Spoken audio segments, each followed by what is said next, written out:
Thank you very much for joining me today. So today we are doing a Movers and Shakers episode, number 2, with the owners and fantastic people here at Cacio, Pepe. I never say that right. Yeah. Justin and Ashley.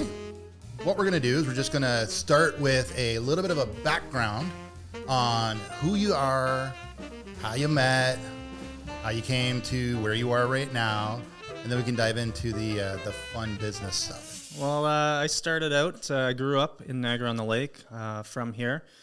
Like a lot of people, I guess, started working in the vintage inns. So I worked at the Pillar and Post just down the street from my house.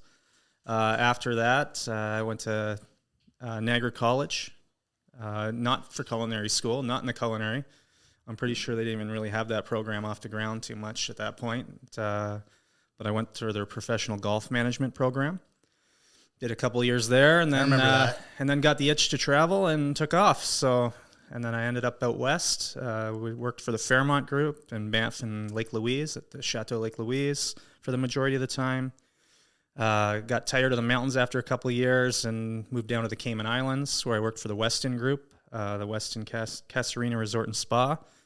I was there for a year, and then ended up on the west coast of Canada after that, and Vancouver, where I spent the majority of my cooking career, and that's where Ashley and I met, I guess. Met the love of your life. That's the one. Some say it so. Awesome. Yeah. Okay, what about you? What's your story? My story is very much so the same, I guess. I mean, other than being the world traveler that Justin is and being born and raised here, because that was not me. I grew up in BC and met Justin working at a restaurant in my early 20s, and he brought me back here. We started a family. He brought me back here, and we started our business, and the rest is really history. This is home now. Awesome. Yeah. So how do you like the Niagara region overall? I love it. I love it. We go back to BC all the time, and every time we come back, this is our new home. This is home. It feels right. I love it here. It's different, but in a good way. I know a lot. I have a lot of friends. I know a lot of people that have moved back or moved here, I should say, from outside of Canada and different parts of Canada. And every time I ask them, so how do you feel about the Niagara region? Everybody's the same. It's warm. It's inviting. It's comfortable. We love the area. The weather for Canada is pretty good outside of, if you get right out to the East Coast or West Coast. They love it here. Obviously, we have a lot to offer with the wine country and things like that. So close proximity to Toronto, close proximity to Buffalo. So, yeah, it's a great place to live. Yeah, I think the sell was pretty easy, too. When we used to come back before we moved here, we'd stay in two places, either Niagara-on-the-Lake, where my parents lived, or in the Muskoka, where we have cottages. So you see those two places, and you're like, I'm in. I might have catfished a little bit, but... Yeah, well, Niagara-on-the-Lake and Muskoka are really, really nice places. Absolutely. So I love it up there. I'm really into the Perry Sound, Bracebridge 100%. area. It's so nice. It's just at least gorgeous. once a year we take, the wife and I take at least a weekend. Yeah, have to. Up there. Yeah, have to. It's just so relaxing. Absolutely. So then to the business side. So talk to us about your career trajectory. Okay. Well, actually, I started out in the front of the house, so that's kind of something that's different than a lot of other chefs, I guess. As it was I I've worked every position in the restaurant. I started out working as a dishwasher, and then a busboy, then a bartender, server, sommelier, general manager, and then got into the back of the house. Worked first, second, third cook, sous chef, prep chef, head chef. So I mean, there's not a position that I haven't held in the restaurant. So it's kind of that's kind of the trajectory it went. And after seeing all the positions in the restaurant, the one thing I knew is I didn't want to own a restaurant. So I knew I wanted to be in the food industry because that was my passion. But it wasn't with a restaurant. It's just it's a lot of work, long hours, not conducive to a family environment. So it was kind of just trying to figure out what I wanted to do, where I could still do what I loved and be around food, be around wine, cook, but not in that environment. Yeah. Yeah, I hear you. I have a lot of friends that have worked in, coming up in the Niagara region in high school, we all kind of work in that field in one way or other. And it's not conducive to having a family. It's hard. No. The ones that do it, all the respect. Absolutely. Because it's really hard. It's difficult. But that was kind of the trajectory that we took. And I kind of found this method, just kind of selfishly for myself at the beginning. Was kind of how it all started out, was just to be able to have my freezer stocked at home. After working 12-hour days in the kitchen, the last thing I want to do is come home and, deal with dirty dishes and everything. I didn't mind cook. I could cook 24 hours a day, no problem. It's it's all the dishes that comes with good cooking. Yeah, it's everything else. Yeah. You got to have like 3 pots and 4 pans and whatnot just to make one meal is, a lot of work. So. You don't want to be in the kitchen after him. No, that's for sure. I need a personal dishwasher at home. So just having all the meals all lined up, ready to go in the freezer, so I could just pop them in, go take my shower. By the time I came back downstairs, it was cut it open, it's ready to go for me. So, and that is exactly how it works. So we were talking before we started that, I had an extremely long day the other day, and 9:30 at night, I hadn't eaten since I had my Cheerios for breakfast. Shout out to Cheerios. And I was so hungry. And, obviously the reason I had you on is because your business, I love your business. I love the product. I love the preparation. I love the ingredients, how you do it. Everybody always comments the reason they love like Southern food, comfort food, is because there's so much love put into it. And that's exactly how I feel about your food. So I pulled out the baked beans and brisket with the smoky backdrop to it. It's just so, oh my gosh, so good. And then I cut that open and I put it in the water. It's a simmer. It's not a boil. It's a simmer for 20 minutes. Yeah. And then, I went and did everything else that I had to do to just kind of, get ready to unwind at 9:30 at night. By 10 o'clock, I'm sitting down and I'm having brisket with baked beans, and the level of the meal, the quality of that is something that I would have expected only to be able to experience in a real good casual fine dining kind of restaurant. You've perfected the art of providing that type of meal in my home setting. So it allows me now to have, when I want something that is that, quality, I don't have to, especially if you don't have time. I mean, 9:30 at night, how many casual fine dining restaurants are even open, right? That's right. Not when the clientele is going to that. Yeah. I'm able to have that at home. Yeah. And to me, that is a very special thing. Thank you. Yeah, that is exactly our goal. So I thank you for pointing that out. But yeah, just trying to, just like our slogan, we're, bringing dining out in. And that's kind of the idea, is to be able to provide somebody with that level of food in the comfort of their own home. And then, also, if people want to be able to have a special dinner that maybe, maybe they don't have the funds to be able to go out and get a great bottle of wine, a couple meals, in a casual fine dining restaurant, like you say. I mean, it's going to run you $150 to $200 for 2 people. And exactly. A lot of people, that's outside their comfort zone. A lot of the times, even a bottle of wine on the wine list is outside of their comfort zone, even if it's the least expensive on the menu, with all the markups and everything else. So, I mean, this way people can have 2 meals. They can get their bottle of wine, even if it's a $9 bottle of wine, whatever. I've always said, even when I was a sommelier, I never pushed people into bottles of wine. I found out where their comfort zone was. I can find a bottle of wine for anyone. Just depends what you like.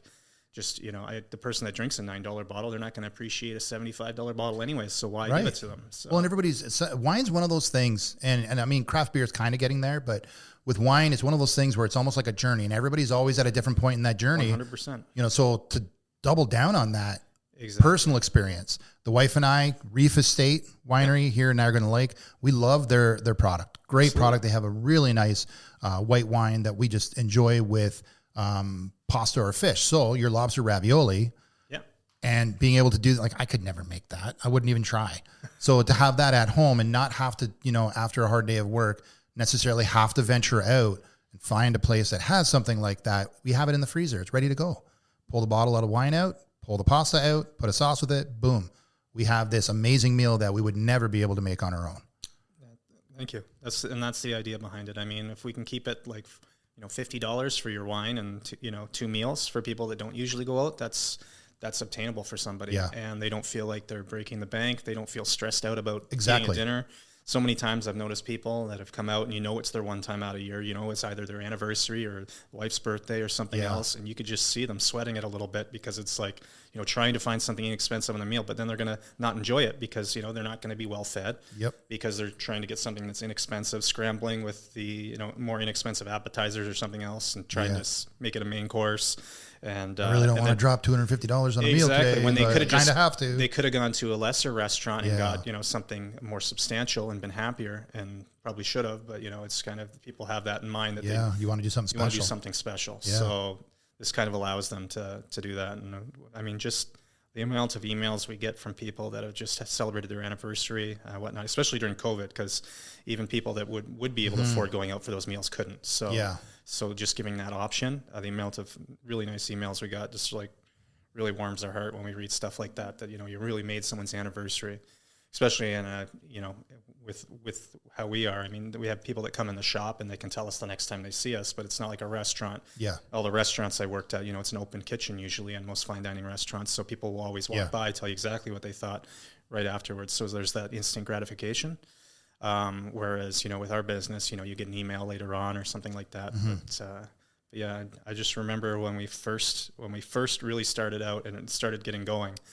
And I just remember it's around like when we'd sit down for dinner, because we usually eat a little bit later than most after we get the kids down. Right. But then the phone would just start, you'd get emails coming in, you'd hear phone calls coming in and stuff, and they'd be coming in one after another. And it was just people like, oh my God, I just tried your meals for the first time.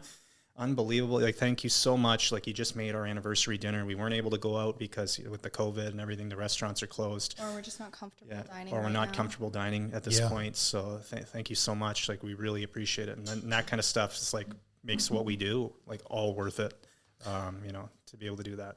Yeah. So I'm a big why person. Now, a lot of people, they focus on like what they do or how they do it. I'm a big why person. To me, it really matters why people do what they do. For myself, like the reason why I do real estate is I get to help people every day on the path to achieving their dreams, achieving their goals, things that, it might be the biggest investment of their life. They might buy a home one time in their life. So helping facilitate that, helping people to make a really good decision, getting me out of bed every morning, like it's what really gets me going. I love doing that. Absolutely. Helping a buyer, close on a house, and then when they move in, showing up and the pride and the smile on their face, like it's worth everything to do that. 100%. And that's exactly what I'm hearing from you is, that even though it's a delayed gratification, that, reminder of why you're doing what you're doing and why you stepped out to open a small business. Exactly. Which is hard to do and scary and like, it's a lot. Yeah. So that it makes it all worthwhile. 100%. Absolutely. Yeah. You need, really if you're basically in business for yourself, if you're not waking up before your alarm clock, then you're doing the wrong job. You've opened the wrong business. Exactly. So exactly. That's a great point. Yeah. One of the things that I like that you've said before, about why we do what we do or why we started this business was when you said that you would see like the same people dining every single day, or it's like every single Thursday of every week, so-and-so would come in to like the fine dining restaurant and they would spend like $500-600 on their dinner like weekly, and it's like you see the same faces all the time, and it's like you want to be able to still bring that food to everybody. Like everyone deserves to be able to have that, and whether you want to be eating in a restaurant where it feels a certain way, or if you want to have that food in the comfort of your own home and you can be in your pajamas and you could eat it however you want to and be able to like fully enjoy it to its potential, like that's what you want. Cacio Pepe, what does that mean? Okay.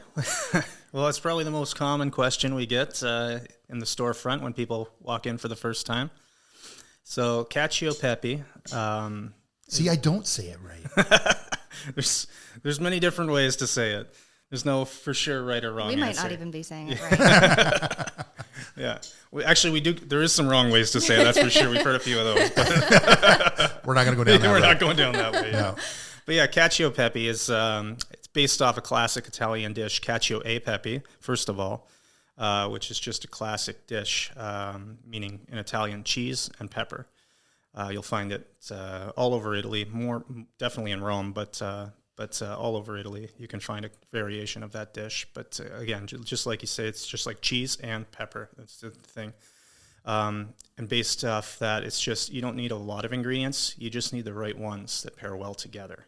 And that's kind of what one of the business models we kind of base our business off of is we're not trying to reinvent the wheel. You'll see a lot of classic ingredients. You'll see apple with pork and, mint with lamb, lobster, corn, things like that.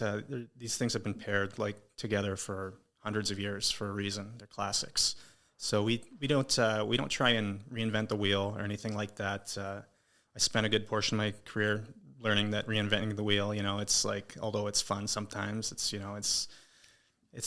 not always hit. There's some misses in there as well, and Remember you made me when we first started dating. There's a story. Sometimes here. when you swing for the fences, you miss. But yeah, with the classics, you've always got a great foundation there. And not to mention that, but always these are dishes that people can relate to. So even if they have never had the dish you've made them, they can relate to apple and pork because they had applesauce on their pork chops or something as simple as that. Right. So although they don't know that they're relating it to that, in their mind, it's attached to a memory. Right. And that's what food is, and it's attached to memories. Yes. And if you can evoke memories and emotion in people while they're eating, for me, there's no greater thing as a chef, to be honest. So it's basically Cacio e Pepe. It's kind of a variation of one. It's just ingredients that go well together. Obviously, it's my last name, Pepe. So there's that, and one of my favorite dishes. It's one of my comfort foods. Our last name. Our last half of your last name. So yeah, but Life. so that's the Cacio e Pepe or Cacio Pepe. Okay. Yeah. And you are located at 65 Stewart Road. So the location was kind of one thing for us because when we started out, we weren't even sure if we were going to have a storefront or if we were just going to be all delivery. That was one of the biggest things too, was to be able to do food in this way. We were going to have to deal with zero waste. So the whole idea was we get ingredients in fresh in that day, work with them that day, flash freeze them that day, vacuum sealed. That way, you basically get everything into the fridge, you clear it out that day, you freeze it that day, and then moving on to the next thing. That way you can keep your food cost extremely low that way. And instead of a meal, you charge somebody $40, $45 for, we can charge them in between $15 and $20. So that was a big thing for us, was the whole delivery. So being close to the QEW, obviously, there's so many people in Ontario live right off the QEW, a good portion. So doing delivery from Fort Erie to Mississauga, we wanted to make sure that we were close by. So although we only do some of those farther areas, like Oakville, Burlington, Mississauga on Thursdays, and the Fort Erie, Port Colborne's on Tuesdays, we still do Niagara-on-the-Lake, Niagara Falls, and St. Catharines every day but Sunday. So it was very important to be close to the QEW for that reason. But to still have a Niagara-on-the-Lake address, that's our number one goal, is supporting Niagara-on-the-Lake. Everything after that was just kind of gravy for us. But yeah, we wanted to. Yeah, it really fits with the community. We wanted to be a part of the Niagara community. And so that's our number one goal, is feeding Niagara-on-the-Lake. Everything after that is just gravy for us, and it's been. Well, the really cool thing about that is, like, you're talking about delivery specifically, so that those who may not know, you deliver your meals to specific areas of Niagara, is what you're saying, on specific days, so that for people who can't necessarily come by and drop by, you can help them out with that. Exactly. Niagara-on-the-Lake actually is every single day. As long as you get your order in before 4 p.m., if you have a Niagara-on-the-Lake address, whether it be Virgil, St. David's, Old Town Niagara, Garrison Village, Queenston, that's all same-day delivery. If you get your order in before 4 p.m., it goes out that same day between 4 and 6 o'clock. So, that gives you a lot of versatility. St. Catharines and Niagara Falls, as long as you get your orders in before midnight the day before, it'll go out that next day for you. So especially too, Ashley, you were saying this off camera earlier when we were talking, that it's a really good point that there is nothing in Niagara-on-the-Lake. In other cities they have different brands like Skipped Editions or Uber Eats and stuff like that, and in Niagara-on-the-Lake there isn't any of that.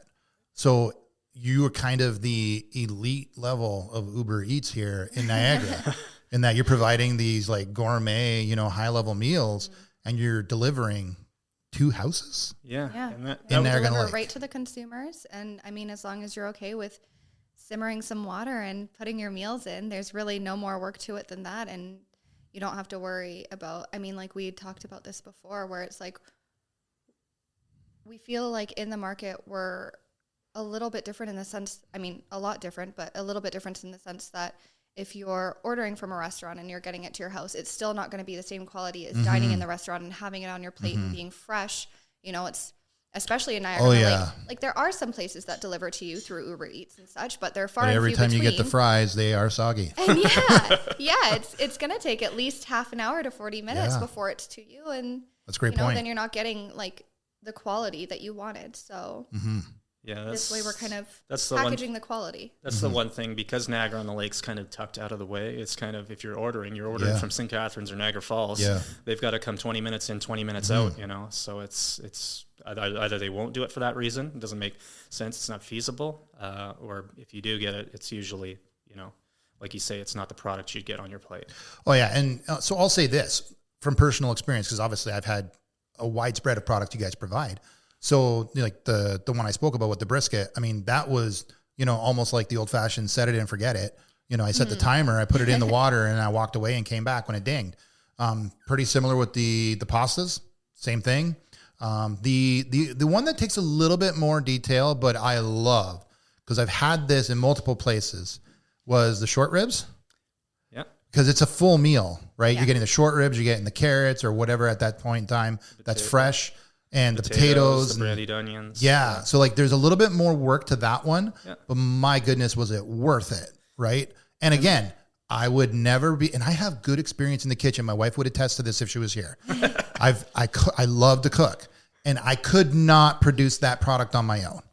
You know, it would take a lot of work to try. We always tell people it's our product's not for people that don't know how to cook. It's for people that like to eat. Right. So it's, and that, like the dish you were talking about. That's a great way to say that. The dish you were talking about, the Cabernet braised beef, it's, you know, it's because it's 4 different things. It's amazing. It's a lot more work for us at the thing, but we do have to have it on our menu. It's our most popular, most ordered item. And it's still, because that's one of those things where there's nobody that really does that, where you can just have a composed dish at home. You know, you can always find somewhere where there's one bag of something, you know, like, you know, whether it be like you go to the supermarket and they've got the ribs in that same sort of style or whatnot. You know, there's nobody that actually has the full meal where you get the starch, your veg, your meat, the sauce, everything, but it's not together. Right. It's completely separate. You build it, and, you know, so you've got a composed restaurant dish in the comfort of your home. Exactly. Well, and that's the thing, like on a Tuesday night, you're not going to go and spend your entire evening preparing like 3 sides to go with your protein for yourself and your wife. Right. Right. Whereas like we can do that because we're making them for a lot of people all at once, and we're able to package it in such a way.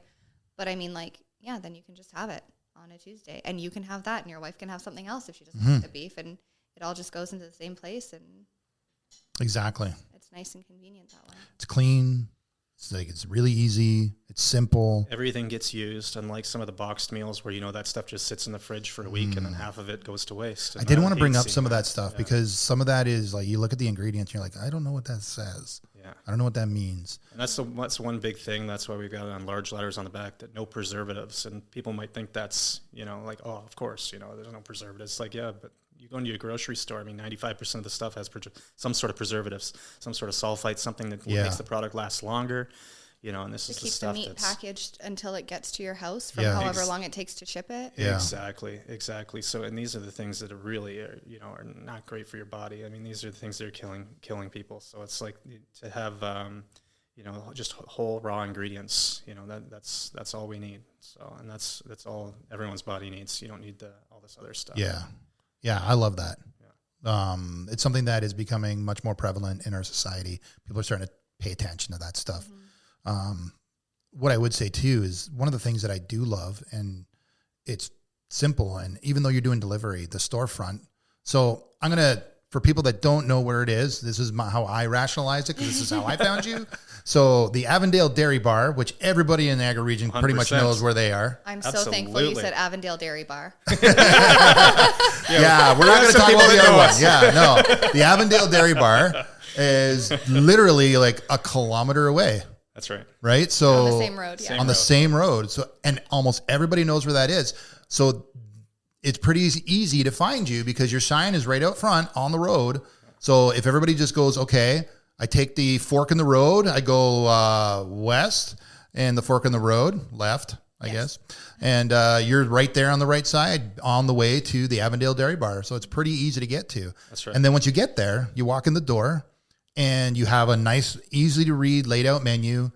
You can go down the list. You see all the pricing. Everything is very simple and straightforward. Nothing hidden. You're not trying to play any funny games or anything. So it's really easy to just walk in, place your order. You get it. You put it into a freezer bag for us. Like an insulated bag, which I also found amazing, that we get to take home and then reuse. Of course, we hope you do. And come back and use it over and over again. Again, going into your whole idea of, less waste. That's right. And it's all right there. You get it right on site. I'm glad you talked about no hidden costs, because that was one of the biggest things from the very beginning that I was really hard pressed on saying, like, I do not want any sort of subscription base. The product should talk for itself. If you have a good enough product, people should want to come back and buy it. You shouldn't be tricked into buying it like a lot of those subscription bases.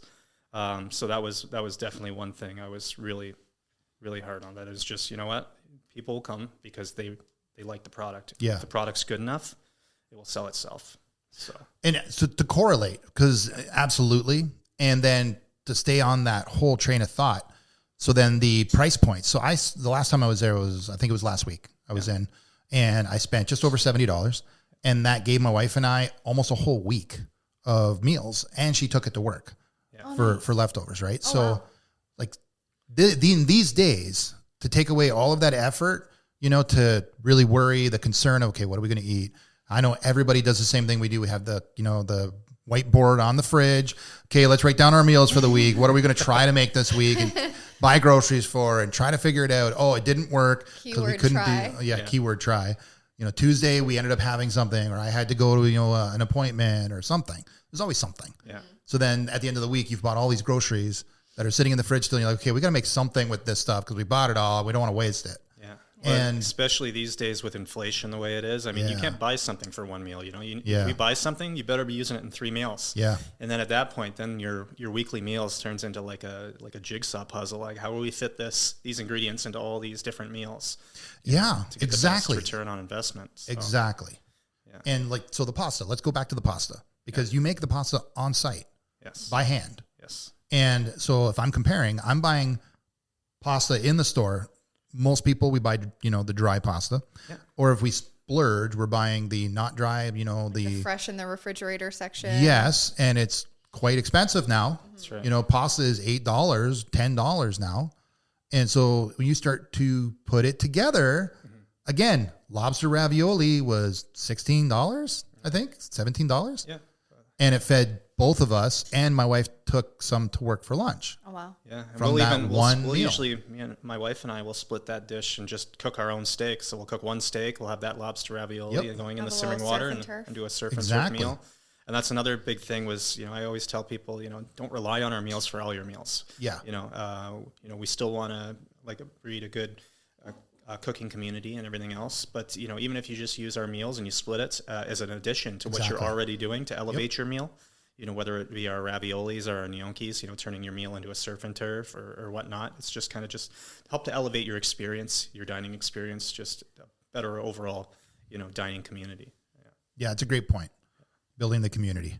But going back to the hand making of the pasta. So walk us through your process. So let's just use the pasta as an example, because it's something I think most people can envision. Yep. And then we can maybe expand into another meal or two. Sure. Yeah. So we make all our own pasta dough, obviously, except for the dry pasta, like you said. There's nothing wrong with dried pasta, that's for sure. That's why you see it all across Italy. It's like there's dried pasta everywhere. You go into a supermarket, half the supermarket's 50% dried pasta, in Italy. So there's nothing wrong with dried pasta, and we use dried pasta for our sauces. But yeah, for our raviolis, it's all fresh. For the gnocchis, all fresh, made in house, and we go for a very classic fine dining style dough where we are very heavy on the egg yolk base. So it's more egg yolks than you could think you could fit in a little piece of dough, essentially. So it is very rich, and that's like all of our meals. You don't need as much because they are richer. They're made on the richer side. My background is in fine dining. It's classic French cuisine, so I'm used to using richer ingredients, although they are whole ingredients. So you don't need as much. That being said, we also don't stick with the fine dining portion size. The portions are somewhere, a little larger than that. We don't want you hungry afterwards. You shouldn't need an appetizer before you have one of our meals, essentially. Right. So, but yeah, we make fresh dough, a couple times a week, and we're making, raviolis a handful of times a week, gnocchi every week. It's something we do all the time. We love it because, it's just like pasta is like an emotion for, a chef. It's, it's like to get in that habit and to get the flour on you and to get right in there, get your hands in it. That's all part of it. That's all the experience and whatnot. So it's very, very big for us. And it's obviously one of our best sellers, the gnocchis and the raviolis, because it's one bag into the pot of simmering water for the allotted time. And then you cut it open. It couldn't be any easier than that. So people do enjoy those. And you do the filling. You make the filling all yourself on site. Absolutely. Everything we do is made on site, fresh. So it's that's another one of the things we try and do, something that you're never going to find in one of the grocery stores. So you might find a lobster ravioli in one of our local grocery stores, but if you go back and look at the back of the package and you look what the dough's made out of and you don't recognize 80% of those ingredients, that's not a good thing. So, and flavor-wise, trust me, that's right. They don't have your product in a grocery store. Exactly. I've tried the different products. If there's if there's more than just flour, eggs, and olive oil, then you're down the wrong path, unfortunately. So you've already missed the mark. So that's kind of. How long would you say your longest sheet of dough has been? I've seen him in the kitchen, and he's got his arms stretched out as far as they can possibly go, with Sarah in the kitchen beside him with her arms as far as they can possibly go. Well, I can skip all the shoulder workouts when I get home. Let's just put it that way. You get your arms held up like this for multiple hours in the daytime. Yeah. A couple times a week. Exactly. Just like the gym. That's right. That's my excuse anyways. Yeah. Yeah. What's the, I got a question for you. Yeah. What's the most difficult meal that you make for your business? But it's still it's something that you do consistently, but it's hard. Okay. So I would say, this would be for most chefs. I'd say I wouldn't say that there's one thing that's more difficult than the others. I wouldn't, once you have that skill in your bag, it's no longer difficult. That's with any occupation. If you talk to a brain surgeon, it's like he's done this X amount of times. I don't think there's one thing that's more, it's more difficult. It just might take a little bit longer. And so there's meals that take a little bit longer, a little bit more labor intensive. But the way it is in a kitchen, it's all broken down into groups. Everything's grouped out. So it's just because you're doing this, it's you might not be doing that all that day. You're not confying a duck all in one day. 24 hours is first you're butchering it, off the duck, and then you're brining it for 24 hours. I know what he means. Yeah, of course. And then you're brining it for 24 hours, and then after that, you take it out. Then you're cooking it for however long, 12 to 24 hours, and then you're setting it. It's it's a 3-day process. Is it difficult? No. Is someone going to do it at home? No. Why would you take 3 days worth of work to make 2 duck legs? So. If we could take that off your hands. People don't want to do 1 day of work with Thanksgiving deal. Exactly. Right? So I don't think that I wouldn't say that anything's difficult just because, we've done it enough times that it's just repetition at this point. There's things where you might dread a little bit coming in oh man, I got. Okay, so what's the meal then? What is it? Give the people what they want. They want to know. I don't know. I can't tell. Oh, now I put my foot in it. No, it's. What's your favorite meal to make? We'll move on. Okay. Well, my favorite meals are always the ones that are layering flavors. That's where I like. So it may be a dish that's just one dish, and there's not separate components going into it. But that's what makes it more difficult. So if you're asking for difficulty, it's just. I would say difficulty is holding back in the kitchen. The biggest difficulty in becoming a chef is once you have all those tools, not pulling them out on every single dish. It's knowing when to use which tool in the kitchen at which time, and then when not to. Restraint is the hardest thing in the kitchen, I would say, by far. Most people at home, they want to dump. They're like, oh, I've used all these spices, so now I'm going to dump them all in because I know what they taste like. So that's the biggest thing is just, and that goes right back to the name Cacio, Pepe. It doesn't take a lot of ingredients, just the right ones together. So just use those right ones, treat them the way they should be treated, and you're going to have a fabulous dish.